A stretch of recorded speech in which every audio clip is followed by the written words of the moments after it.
بسم اللہ الرحمن الرحیم۔ سوال یہ ہے کہ اگر کوئی شخص ظہر کی نماز میں قرات بآواز بلند ادا کر لیں تو کیا اس نماز میں سجدے سہو کرنا ضروری ہے؟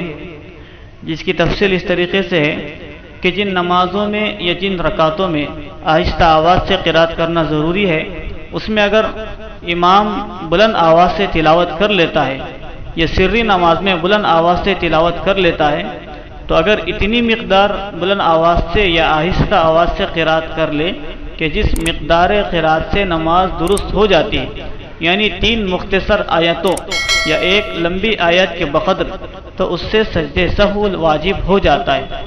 صرف 1-2 کلمے سری نماز میں بلند آواز سے اور جہری نمازوں میں آہستہ آواز سے قرات کر لینے سے سجدے سہو لازم نہیں ہوتا۔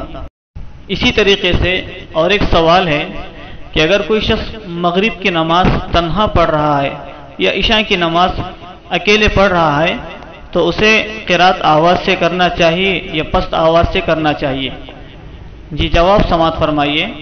فرض نماز پڑھنے والا تنہا شخص ظہر اور عصر میں سری یعنی آہستہ آواز میں قرات کرے گا، اور اگر جہری یعنی اونچی آواز سے قرات کی تب بھی نماز ہو جائیں گی۔